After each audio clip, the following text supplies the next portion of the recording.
She's also one of the co-sponsors on House Bill 207. We also welcome Representative Melanie Stansberry.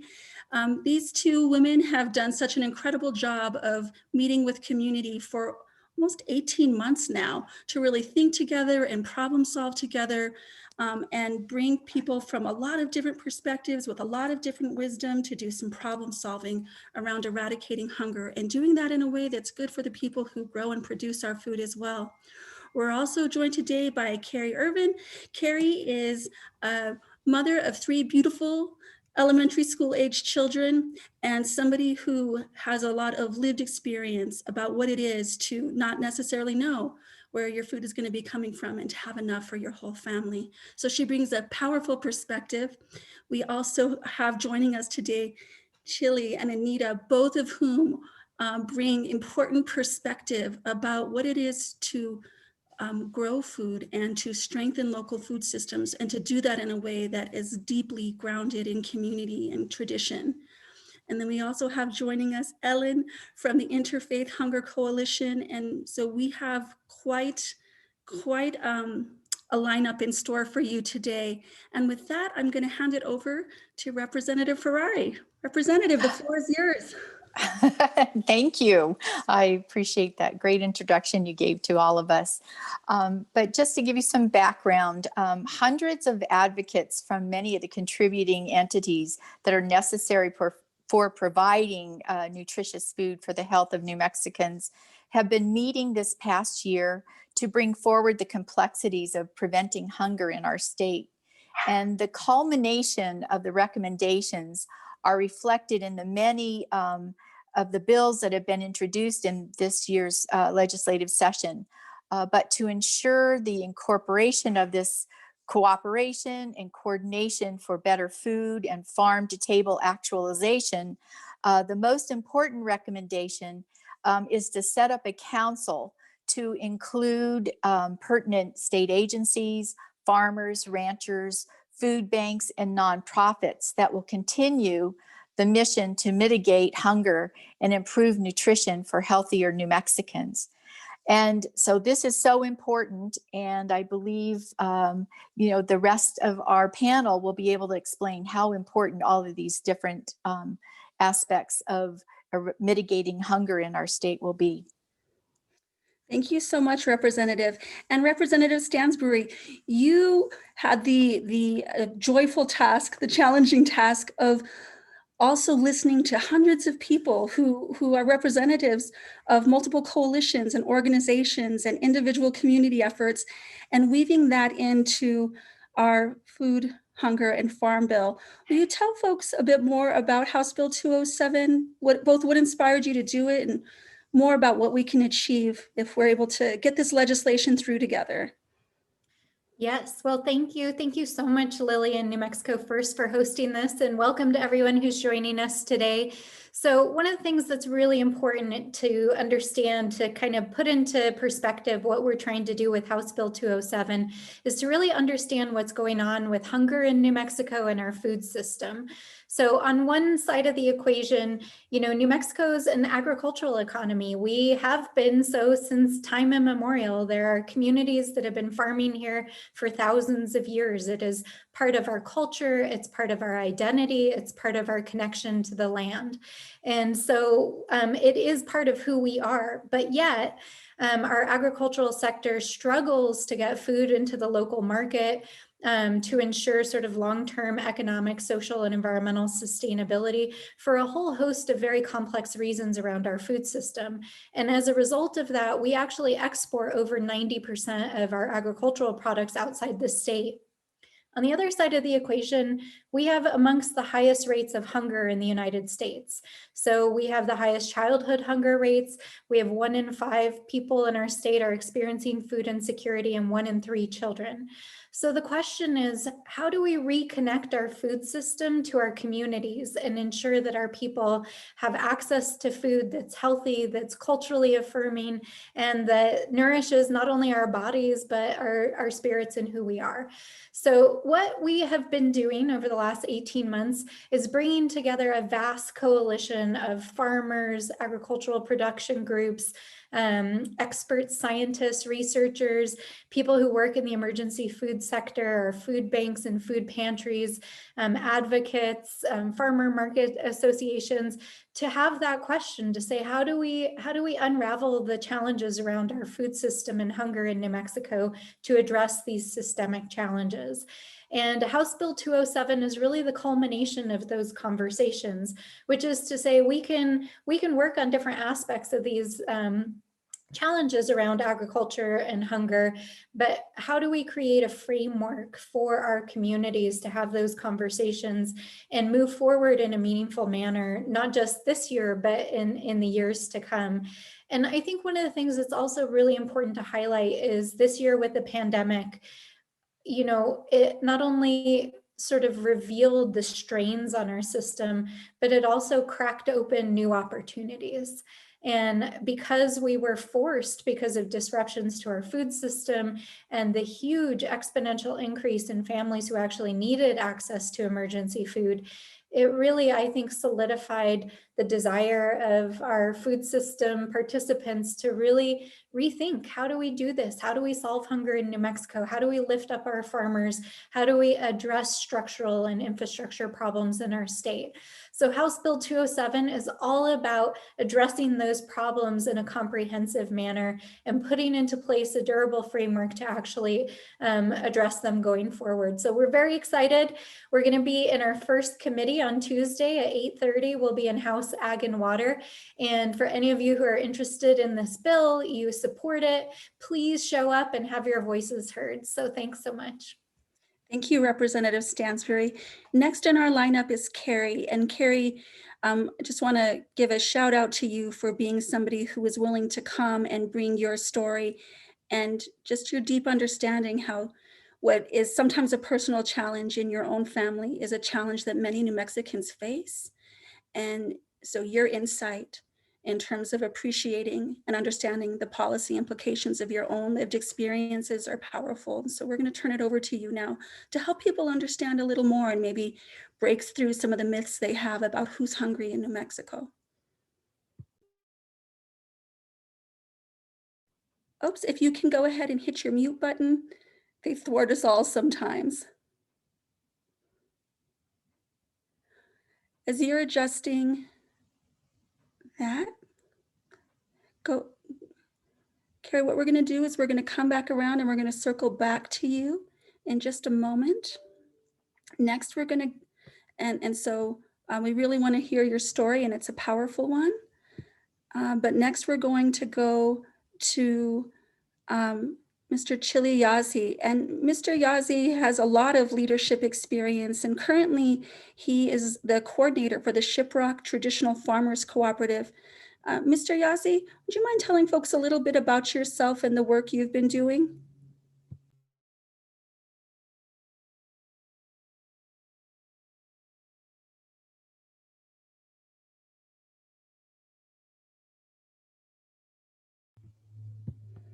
Mr. Yazzie, you're muted.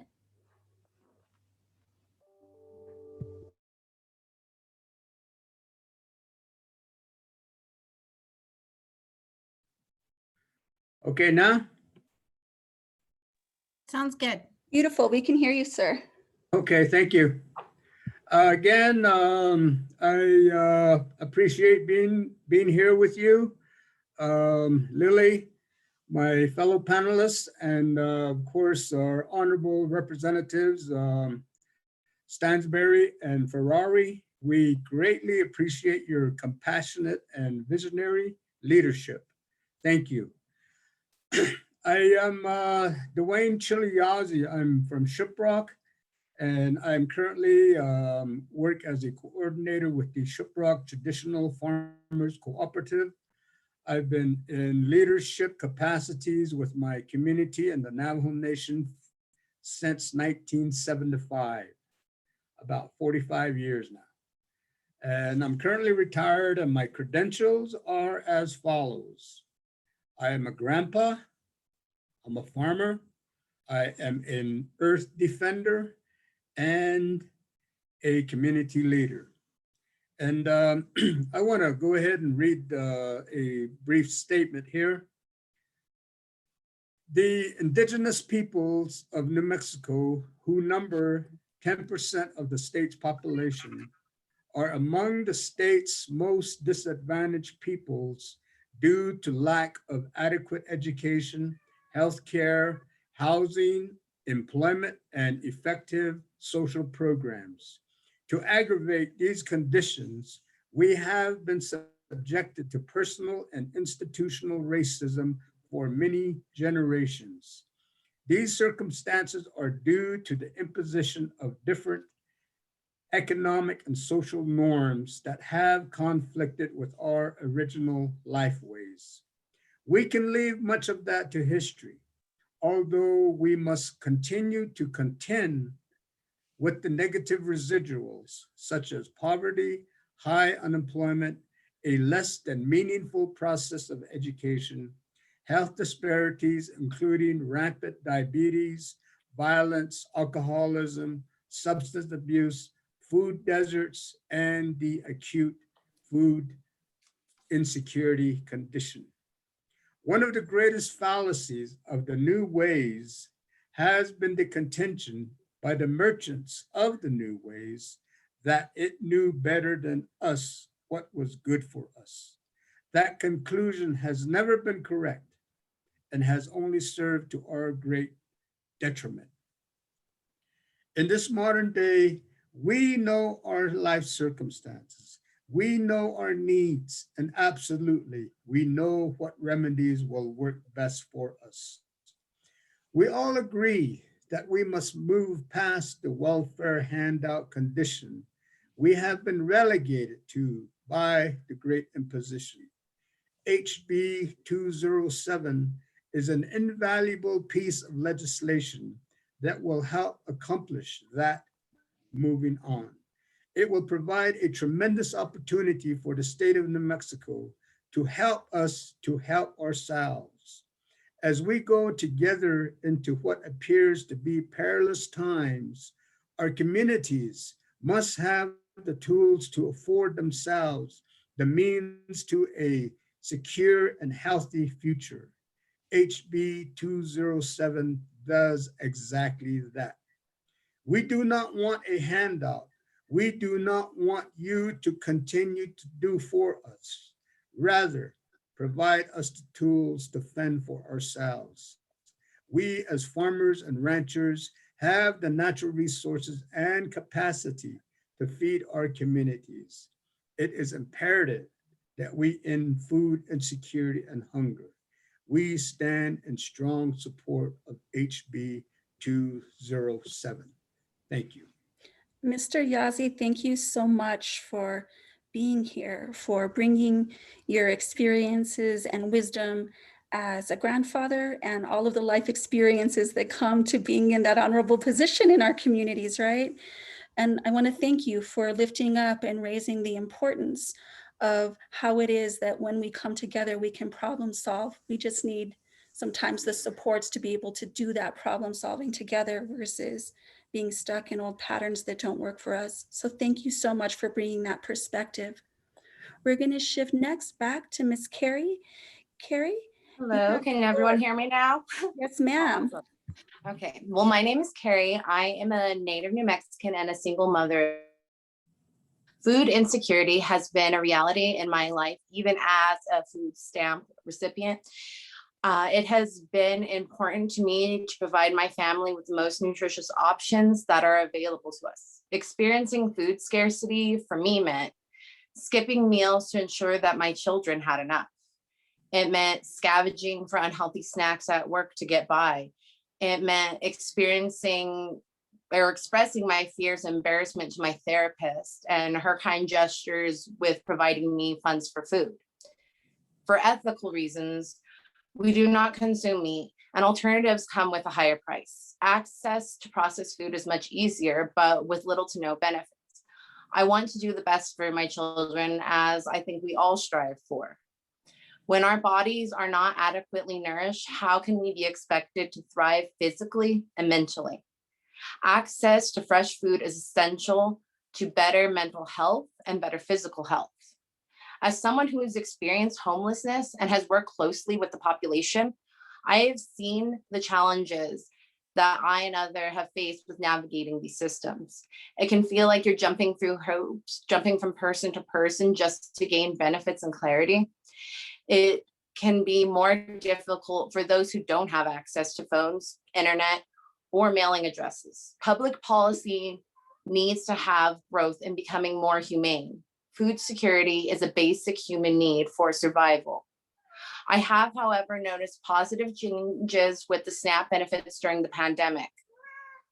With the additional federal funding, my family and I are able to afford more nutritious meals. I'm no longer running out of benefits halfway through the month, which I know has been a previous challenge for myself and others. Positive changes are possible. Thank you. Carrie, thank you so much for being here, for having the courage to share your story and help people understand the humanity that's at the core of this important public policy. Next, I'm going to turn it to Anita. Anita, if you don't mind telling folks a little bit more about yourself and the good work you do, and more about why you think House Bill 207 is moving us in the right direction in terms of strengthening food systems and addressing hunger. Absolutely. Hello, everyone. My name is Anita Adalja, and I am a farmer in Albuquerque, New Mexico, and I'm also the produce and distribution manager at a cooperative food hub here in the South Valley called the Agricultura Network. And we work with a network of about 40 different farmers, and we move produce all over the state. So we aggregate produce from mostly very small farmers. Our smallest farm is about 1/4 of an acre, and our largest farm is about 14 acres. So what Agricultura does is we're able to, through aggregation, we're able to allow these small farmers reach these larger institutional markets, whether they be schools, hospitals, senior centers, and various other wholesale outlets. So we're really working to build the capacity of our small farming economy here in Albuquerque and across the state. And what we found, what's been really interesting hearing other people's testimonies today is that the pandemic, while it's ongoing and it's severe and it's causing a lot of challenges for all of us, what it's allowed the small farming community is to be really creative and innovative. And hearing representatives today talk about using that experience to create this framework for this bill is so really exciting for us, and gives me a lot of hope. Because what I saw was really inspiring throughout the early stages of the pandemic in terms of, as farmers here today, we know despite what's happening in the world, crops are still going to grow, carrots are still going to need to be harvested, people are going to still need to eat, right? So we need to come up with these solutions. And when the pandemic hit, we needed to come up with those solutions really quickly. And what I was able to witness and take part in is kind of coming out of our silos, whether that be, nonprofits, farmers, community members, government sectors, and working together and collaborating. And that collaboration looked like a lot of different things. It looked like, schools had funding for school meals, but schools are shut down. So they're going to have drive-through distributions for families to pick up food and then have an educational component with that. Or it looked like, 7 farmers have a ton of produce that needs to move to, maybe Navajo Nation. And how are we going to get that there? Well, there's the food cooperative has a refrigerated truck, and they're not doing deliveries to restaurants because restaurants are shut down. So they'll let you use their truck to go deliver the produce. So it was this really wonderful coming together that honestly needed to happen, right? We needed to kind of take our blinders off, and this pandemic, as severe and, challenging as it is, allowed that to happen and forced that to happen. So in my opinion, and at Agricultura, what we're seeing is this bill has come out of that. And it's really exciting and really necessary, and will help not only support communities that need food and allow this food to, instead of being exported out of New Mexico, to be on the tables of New Mexicans who need this healthy, nutritious, nutrient-dense food, but also support our small farmers that really make up the community of New Mexico and the rich history of agriculture in New Mexico, and allow them to continue sustaining in that profession. So I'm really excited about the bill, and we support it wholeheartedly. Thank you. Anita, thank you so much for being here and sharing how some of the lessons learned as a farmer that were kind of lifted up or amplified during the pandemic that spirit of how we network and we problem solve and we're resourceful while at the same time honoring our traditions is just such a powerful reminder. And I think that spirit, just as you said, exists in House Bill 207, and it brings forth what's best in all of us. Next, speaking of spirit, I'm going to pass it to Ellen Bulow. Ellen is with the Interfaith Hunger Coalition and was a founding member of our coalition efforts. So Ms. Ellen, I pass it to you. Thank you. I am following such powerful stories. There's passion, insight, perseverance. You could take all the energy in this room and put it to solving food insecurity, we might have gotten halfway there. The Interfaith Hunger Coalition is a place for faith communities and organizations to come together, sharing resources to alleviate food insecurity. We believe that food is an inherent right. What does the faith community hold sacred in addressing hunger? Each individual person has dignity and a right to nourishing food. Our different faith traditions each address hunger in their teachings. For Islam, the third pillar is social responsibility for the welfare of the community, and each believer is asked to donate a portion of their income. In the Jewish tradition, Moses has a conversation with Yahweh where the promised land will be used to provide food for those in need. For Christians, we have the Sermon on the Mount, for I was hungry and you gave me food. All of our faith communities support service to the community where hunger is a pressing need. This is shown in food pantries, community outreach, but we know that our efforts only go so far. We are just inches into the mile-deep scope of hunger. That's why our Interfaith Hunger Coalition has engaged for over a year in crafting this New Mexico Food, Hunger, and Farm Omnibus Bill. We came together with a broad coalition that looked at all aspects of hunger in New Mexico. We believe that House Bill 207 ensures the right to nourishing food now and for future generations. Let's solve this. Thank you so much, Ellen. You know, whether you support House Bill 207 because it is a part of your faith tradition, it's a part of your cultural practice, or because you understand that agriculture is foundational to New Mexico's healthy economy and our ongoing economic recovery, or whether it's because you understand that people who have nourishing food can be are in a better position to contribute to and participate fully in New Mexico's communities. Whatever it is that motivates you to support House Bill 207, what I would suggest to you is that there is no wrong door to being a part of the solutions around hunger and strengthening our local food systems. And so Representative Stansberry and Representative Ferrari, I want to just come back to you full circle for a moment and see if there are any additional pieces of information or ideas you want to make sure that folks walk away with. And I'll go to you first, Representative Stansberry. Thank you, Lily, and thank you so much to everyone who joined us and told your stories today. You know, I think one thing that is really important to reflect on is that systemic hunger affects every single one of us, whether you are a person who is experiencing hunger yourself, it's a family member, a friend of yours. It's so pervasive here in New Mexico that there's not a single one of us who's not touched by this issue. And of course, we all eat food. So we are all involved in the food system and agriculture.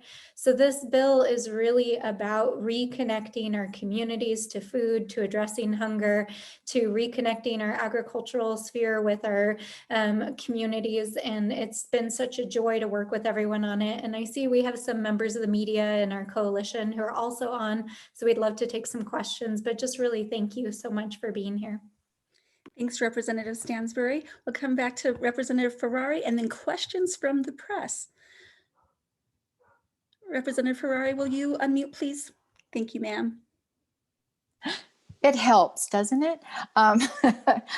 Thank you again.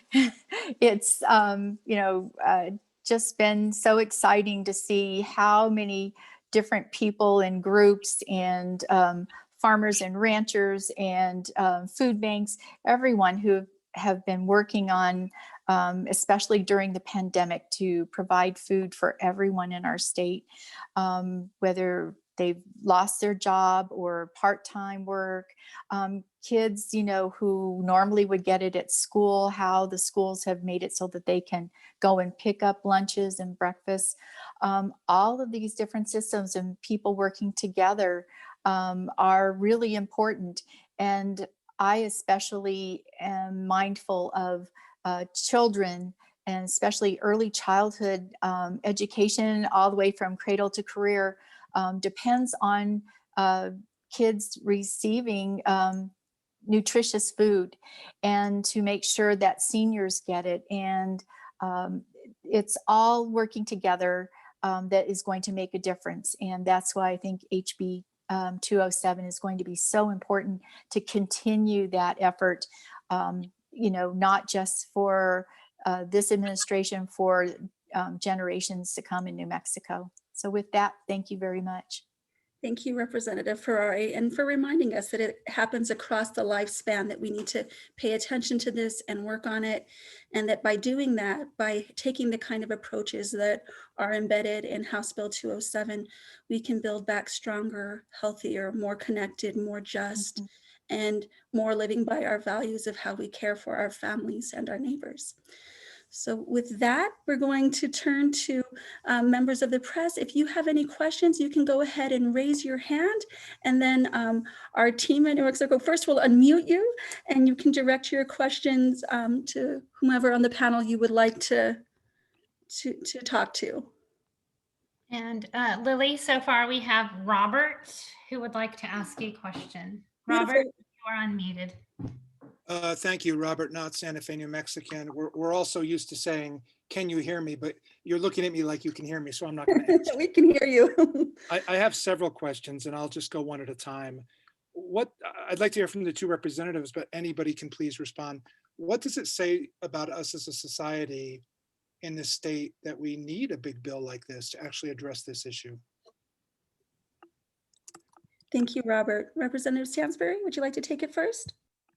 Well, that's such a big philosophical question, right? What it says about us as a society is that our food system has gotten so incredibly complex, and in the process, a lot of people have been left out. And here in New Mexico, where our communities struggle with systemic unemployment, poverty, all of which have been exacerbated by the pandemic, we've seen hunger also, grow exponentially over the last year. And if we're going to solve these problems, we have to really address these problems in a systemic manner. You can't just feed one person, though we do have to do that too. We have to fix the entire system, and that means addressing it from literally its roots in growing food, to the food distribution system, to the way in which food is made available in communities, to the actual access of individuals and families to be able to access food through whatever means are available to them. So, what it says about our society is we have a lot of work to do, and we need to address systemic inequality in our food system. Thanks, Representative Stansberry. Representative Ferrari? That was perfect. But we also have the positivity of all of the different groups who have come together to identify their different aspect in their contributions that they can make to mitigating food insecurity in our state. This bill will also make it so that we study the data and we look at where we need to do better, and to bring all the different people together, I think will be a really important aspect to changing food insecurity and nutritious foods going to people everywhere in our state. So I think it's just the fact that so many people are now food insecure that we have to address this problem. Do I have room for follow-ups? Yes, please. Good. What can you be specific about the $750,000 appropriation, what that would do, please? Yeah, so the kind of year one funding in this bill is really to help support our state agencies who intersect with the food system to help convene and solve problems from the state side of the equation. So, you know, we know that the food system is complex. We've got farmers and ranchers, we've got food banks, nonprofits, philanthropy. And as the state, what we can do is be partners, right? And so the bill is really about addressing the state side of the equation as a partner to everyone else involved in the food system. So it really directs our state human services department, which is primarily responsible for our food and income supports programs, to work with the Department of Agriculture to address both emergency food needs and our long-term food system needs. So that funding is to help pay for the state staff and consulting and things that would be needed to help support the state's role. Great. Is there a Senate mirror of this bill to your knowledge? Not at the present moment, but we are discussing that as an option as well. And because you just introduced it, I assume it hasn't been referred yet to a committee, or will it go to one that you know of? Yeah, it'll be heard on Tuesday morning as the first bill. Well, we may have a floor meeting that day as well, but in House Ag and Water. So it'll be a House Ag and Water on Tuesday morning. Good. And I quickly looked at the bill, which thankfully is only 10 or 12 pages long. That gives the media a better chance, I think, to get it before I came on this. But if I missed this, forgive me, does it require a report from these agencies at the end of 1 year? Who do they report to? How do we learn about what they've learned in the span of a year? Yeah, so it's not just a report. Part of what we're trying to do is create the governance framework for the public to be engaged through the legislative and the executive process on an annual basis. So for any of you that are familiar with how the legislature crafts its budget and policy, in the kind of off season outside the legislature, we have interim committees that meet, but we don't really have a space where we talk about food and hunger and agriculture and really look at the budgets of our state agencies that deal with this. So the bill actually requires that these state agencies collaborate across all these different spaces with all these different stakeholders and annually report to the state legislature along with their budget submissions, how we're going to address systemic food and hunger issues. So that's exactly one of the primary purposes of the bill. But in addition to that, it has directives in it that directs our state agencies to really leverage public resources to address infrastructure problems, to help support our agricultural community around workforce development, economic issues, and to help our emergency food sector be more prepared. So it really is kind of a comprehensive approach to the issue. I have at least one more question, but I know there might be other media out there. Let's pause for just a second. Melanie, is there anybody else in the queue, or shall we go back to Robert? No one else has raised their hand, so you can go back to Robert. Robert, you lucky soul. The floor is yours still. You're not kidding. How often does one reporter get everybody who wants to talk about an issue? I don't know how else to ask this question. And again, any of the others may speak beyond the representatives, but I suspect if any of us look at the newspaper or even do a little Google search, we would see how serious hunger is in this state. Nonetheless, is it something of a hidden challenge? Is it something that we don't think about? We don't actually see. We don't see that hungry child or that hungry senior, or frankly, somebody our age hungry. And again, any of you can answer that, please, and thank you. Yeah, so I wonder if we might direct the question to Carrie first, and then perhaps hear from others. And Carrie, how hidden do you think this issue is, or how front and center? I think it is very front and center, especially with working within the homeless community. I mean, but that's also given my own life experience. And I kind of see our own city and our community and, you know, people walking around asking for food on every corner. But that's just, you know, what we can see. Granted, there are families that are behind doors that are struggling that we don't see. And maybe it might be embarrassing to have to ask someone, you know, I need some extra food. This is not enough. But I don't think it's completely hidden. I think we are aware of it, but we need to be doing more. Carrie, thank you for pointing out that it's there in front of us if we our eyes are open to it, but there are a lot of people who carry a lot of shame around it, and it's something that they see as a personal challenge or a personal failing versus a policy failure. You know, in New Mexico, we have counties where over 50% of the children are food insecure. Yeah. So if you were to go in non-social distance times, if you were to go to a park and there were 100 kids in those counties, it would be likely that at least 50 of those 100 kids hadn't had enough food to eat that day and didn't know where their next meal was coming from. Mhm. I would also add that, you know, I think one of the most telling and impactful moments that I've had in my legislative career was last year.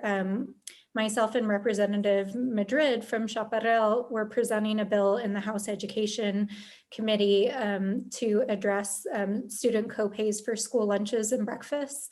And both myself and Representative Madrid shared our own personal stories of growing up on free and reduced price lunch and food insecurity. And many of the legislators in that hearing shared their own stories as well. This issue is so pervasive that a significant portion of our own legislature has experienced food insecurity. What does that say about our society, right? And so I think that it's something that our communities live with every day, but maybe we don't talk about every day. But it is so pervasive that even our own lawmakers and a significant number of them have faced food insecurity. Thank you, Representative Stansberry. Representative Ferrari? Yes, I just like to add that I think it shows up. It's not hidden when you have lines of people going to the food banks and food drives in the pantries. And that just accentuates, the visibility of the problem. And also when we appropriate in the special session in this last fall, $5 million to the Food Bank Association, and that we know now that it's going to run out as early as April. So we're looking for another appropriation to help with that situation that, helps feed and distribute food around the state. But also college hunger, when students, with rising tuition and having to pay their rent and go hungry, how are they supposed to learn? And be able to think and be successful in school if they're going hungry. So these are things that we're trying to, in our other bills in the legislature, to help to eradicate. Representative Ferrari and Representative Stansberry, thank you both for your leadership on making sure that there are appropriations to food banks. As a reminder to folks, in the early days of the pandemic, our food bank system was spending over 1.2 million in new demand for food. And that demand has not just gone away. And that food bank system isn't just serving the places where they're physically located. They're responsible for all 33 counties and for partnerships with tribes and pueblos at the direction of those sovereign nations to help alleviate hunger. Anita, I noticed that you had gone on mute, my friend. Would you like to add as well? Yeah, I would love to. Thank you. I also just, from our experience at Agricultura, we operate a low-income CSA for 300 families throughout the South Valley of Albuquerque and the city as well. And what we found and what's kind of given me pause is, how do we define hunger and what does that look like? And it could be that, I've seen you at food banks, or what's being distributed sometimes isn't nutrient dense food, isn't fresh local fruits and vegetables. And maybe it's fruits and vegetables that have been exposed to pesticides or, unsafe for families to be consuming or vulnerable populations to be consuming. So I think in that sense, to answer Robert's question, it is invisible because if we're providing produce that's not, not from our state, not grown sustainably, that could be harmful to the earth, harmful to our bodies, that's an invisible source of, contributing to hunger as well. And I think that's where this bill is really strengthening our food system in the sense that it will be, supporting our local farmers and our local farming economy so that fresh produce from New Mexico is going into the hands of the hungry. In that sense. And the other thing I wanted to mention that really stuck out with me with what Representative Stansberry was saying, is that we also live in a country and in a time where the folks who are producing the food, the farmers, the farm workers, they're also food insecure. They can't afford the produce that they're providing to people as well.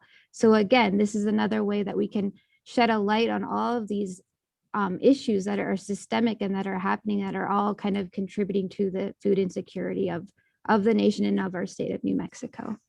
Thanks, Anita. I know the New Mexico, I'll come to you next, Ellen. I know that the New Mexico Farmers Marketing Association who's been a leader in local procurement of food, of local food to local systems and local people, in their efforts around the SNAP Double Up Food Bucks program. One of the things that they learned and that they've shared with folks is that most of New Mexico farmers have an annual income of under $50,000 a year.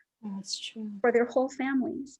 And also most of the farmers who are of low income are also people of color. So there are real issues about justice and fairness. We're all hungry, we all need food, but we're not all experiencing the impacts in quite the same way.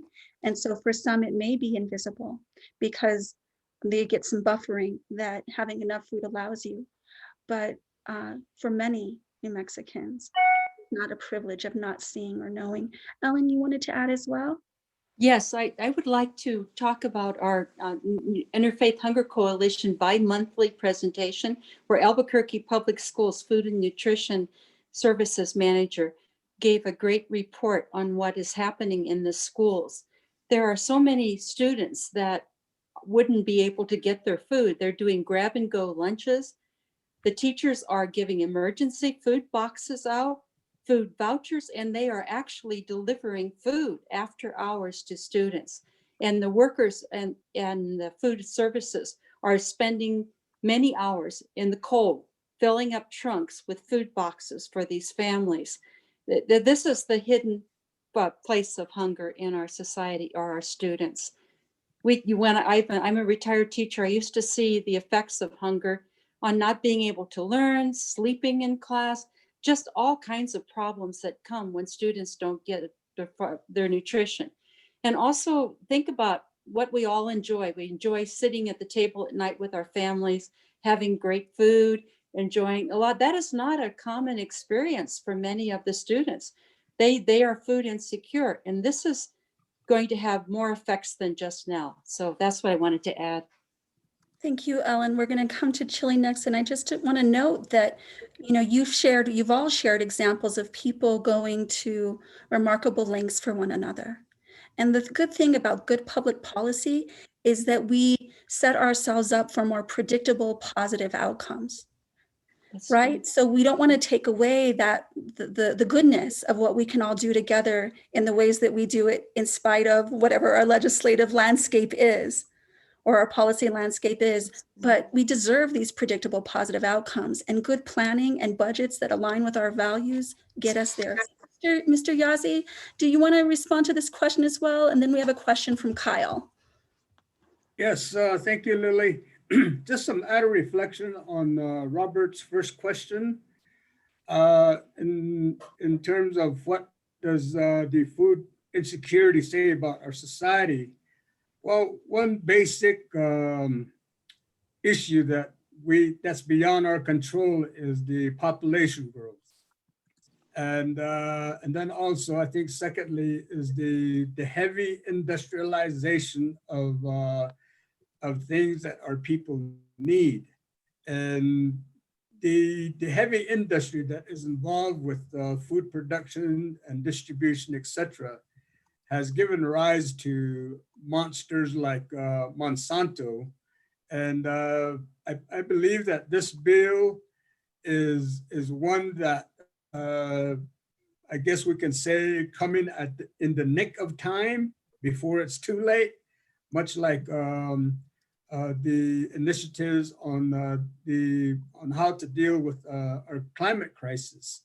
So again, just a great note of gratitude to our representatives for this bill and other companion bills that will go to address our condition of food insecurity and hunger amongst our people. So thank you.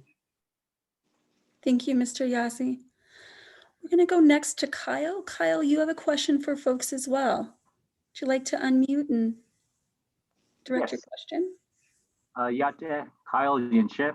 Good afternoon, everybody. My name is Kyle Jim from Shiprock, New Mexico, the Navajo Nation. And so I just want to mention in regards to the House bill that if any funding available, to have direct contact with the people to support the local farmers, gardeners, herbalists, ranchers, that I just want to put heavy emphasis on supporting nonprofit organizations, that they have the direct communication with the people.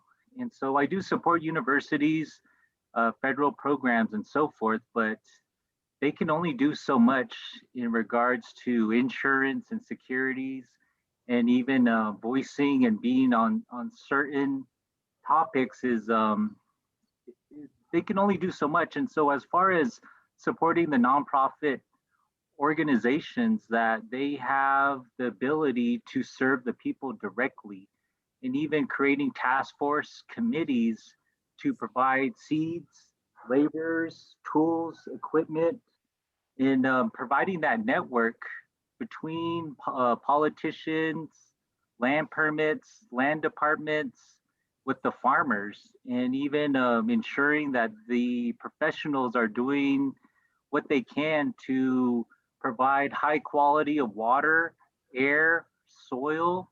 And so with everything in mind, that there's so much to come, so much to happen, even integrating new technology, something simple as greenhouses, or generating electricity with hydrogen generators or hydro generators, solar panels, wind turbines. And so that the time for change has been since the beginning of the new century. And so as technology is upgrading, I just want to mention to people that that you have my support, and I'm here. Kyle, thank you so much for your support and your thoughtful review of earlier drafts of the bill, and being that strong voice that I think many of us are trying to lift up about problem solving, really needing to deeply engage, authentically engage with people whose feet are on the ground in terms of living with the challenges in our food system, but also coming up with the solutions, right? Representative Stansberry and Representative Ferrari, as the co-sponsors, lead co-sponsors of the legislation, is there anything else that you would say in response to Kyle's comments about the importance of who's at the decision-making tables? Yeah, well, I mean, one thing I would love to share and that we incorporated in the bill was a recognition that the actual work that's happening on the ground is being done by our people, right? And I think one of the things that's been so extraordinary for many of us who work in this sector is to see the way in which our communities have really rallied for each other through mutual aid organizations, through volunteer efforts. And I've repeated this story many times because for me, it was one of the more profound moments in our work group, which was the second call that we had. I don't know, a lot of you guys were involved in these early calls. It would have been in March or April. There were like 300 people trying to get on our phone line. It was before we started meeting on Zoom. And there was so much echo happening through the phone line that people could barely hear each other. And somebody, I believe up in Shiprock, said, hey, we're having trouble. It was, I think, someone from the Northern Navajo Nation said, we're having trouble getting food up here. And somebody from, I think it was from the Agricultura network, said, hey, we're in the South Valley, we have some food. And because of that phone conversation that happened with hundreds of people echoing on a phone call across the state, thousands of pounds of food were delivered up to the Navajo Nation that week. That's the power of reconnecting our communities. And that is what we're trying to achieve in this bill, is to create a framework for our people, our farmers, and our communities to reconnect and help feed each other and help address this issue. Thanks, Representative Stansberry. And shout out to the New Mexico Farmers Marketing Association Value Chain Coordination, because they played some role in connecting those dots to those things that are hidden in terms of really fighting hunger, lifting them up and putting the light on it. Representative Ferrari, is there anything else you would say to Kyle's comments? Just that in the bill, it does say that we need to address opportunities to support agricultural producers in enhancing their productivity, the soil and water conservation, such as supporting legislation later on for drip systems and conserving water and the ecosystem health and resilient practices. And I think the healthy soils concept is going to be very important for our state as we look at the ecosystem and how natural fertilization from animals and the farm and things like that. But how do we do that on a grand scale too? So all of these things are going to be really important. But, the example that Representative Stansberry just gave, I think is the power of people being able to get together and communicate and work to solve these issues. Thanks, Representative Ferrari. We're going to come back to Robert with a last question, and then we'll have final comments from all of the panelists. Robert, the floor is yours, sir. Thanks. 2 questions, and I promise that'll be all. I think the representative got cut off when she said the bill is supposed to be heard Tuesday morning. I believe that's at agriculture. Right? Exactly, agriculture and water. All right, so here's the 2 big questions. If I said to you, and I'm on page 11 of the bill as we speak, what is your goal for the long-term emergency food plan? Would that actually come to reality in a year or 2, where we would have this huge food bank maybe that could help us in time of another pandemic? My second question is more specific, like if I said to you, how do you see the public education department playing a role in this plan? What are they going to do? So take those in either order, and that would help me a lot. And I thank you for your time. Thank you. Well, I'm going to take the public education piece first, because one of the most significant providers of food to hungry people in New Mexico is public education department, and they do so through our federal school lunch and breakfast programs. So they are part and parcel of addressing hunger in New Mexico.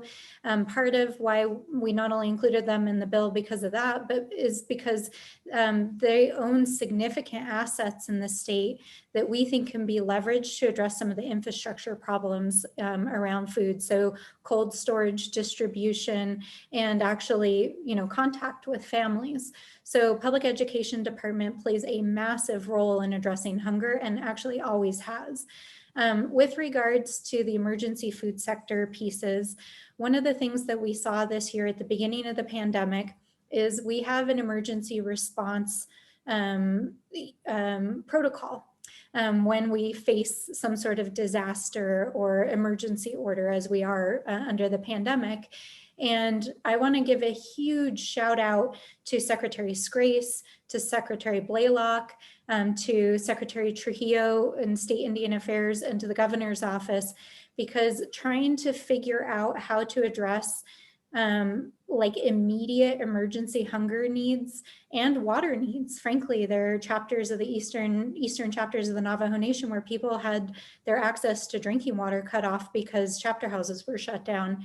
They sprung into action as quickly as possible.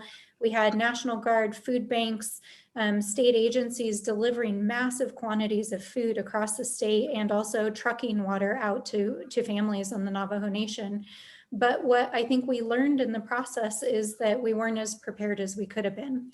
So the purpose of that bill, that portion of the bill, is to say, where are our vulnerabilities, our social vulnerabilities, our economic vulnerabilities, and our infrastructure vulnerabilities, so that as we continue to face this sort of slow roll disaster around hunger in the pandemic, we can continue to address those pieces. But if we end up in another emergency disaster situation, how can we best be prepared to spring into action so that we don't have to figure it all out again from scratch? Thank you, Representative Stansberry. Representative Ferrari?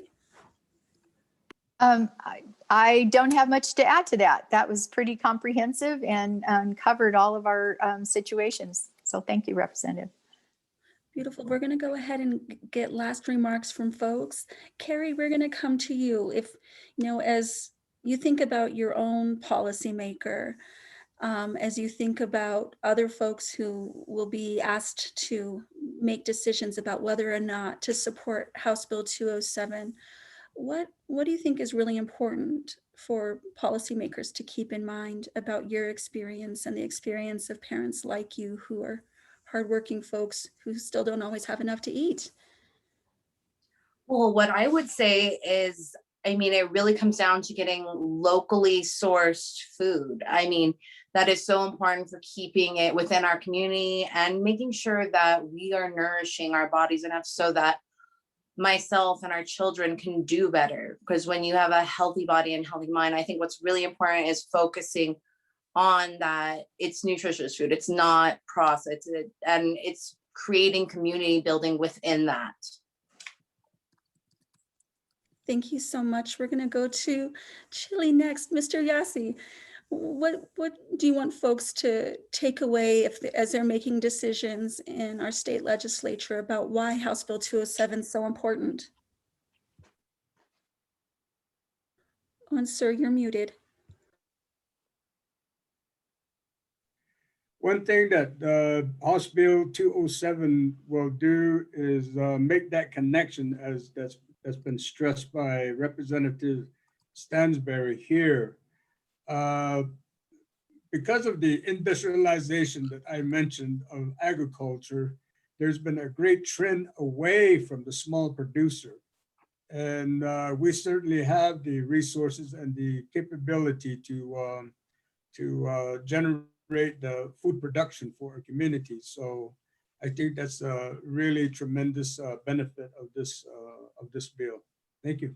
Thank you. I love how both you and Carrie are reminding us of our strengths, of our assets. Anita, anything else that you would like to leave folks with?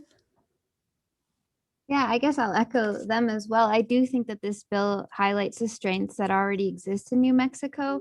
And I think one of the really wonderful things about this bill also is that it's kind of looking at what the community effort already is and kind of amplifying that. So if we look at the mutual aid networks that have come about out of the pandemic and even before, and kind of modeling that kind of cross connection of different organizations together, and instead of duplicating efforts, working together to make our efforts and our reach even greater. So I think that's what the bill represents for me. Thank you. Thanks, Anita. Ellen. Yes, I would like to say this bill addresses infrastructure. The poverty in this state is so heavy, and there's so many people that are ashamed to ask for food. It's a right. There should be dignity, not all this shaming going on, and addressing the deep levels of poverty through working with infrastructure is so important, and that's what this bill does. Thanks, Ellen. So on Tuesday, folks have an opportunity to participate in House Agriculture and Water Conservation and lift up the importance, but that's just the beginning of the journey. So please reach out to your legislators. We have a lot of folks who fight for food justice in New Mexico and who fight on behalf of people who are hungry, not only because they have their own lived experiences of hunger, but because it connects and impacts all of our lives. And so let them know that HB 207 is something that can strengthen us in the fight against hunger. Representative Stansberry Ferrari, I'm leaving the last words to you. And again, just a huge thank you for your leadership and your time commitment to show up again and again and again to come up with solutions that are worthy of the wisdom and the goodness of New Mexicans.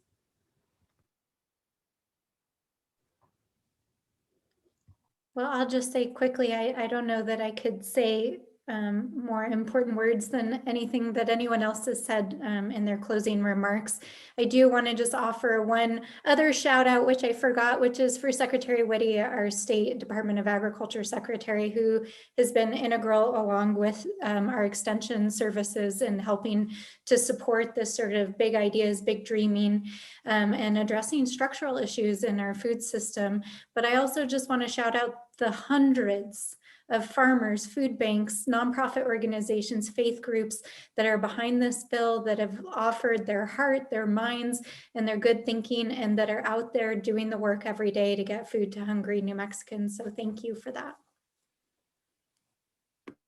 And I'd just like to add that, yes, it is going to still continue to be a very cooperative brain trust that we can solve these problems or continue the solving of our food hunger and nutrition in our state, and along the way help our farmers and ranchers and people of New Mexico. So it's just amazing, all the great minds that came together and are still continuing.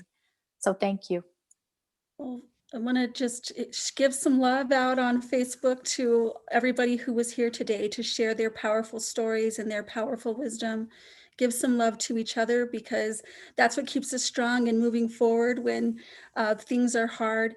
And take care of yourselves. Let's keep doing everything we know to do, whether it's on the policy front or through our relationships and our networks, to really take care of each other. Mm-hmm. Thanks everyone for joining us today. This was wonderful. Thank you.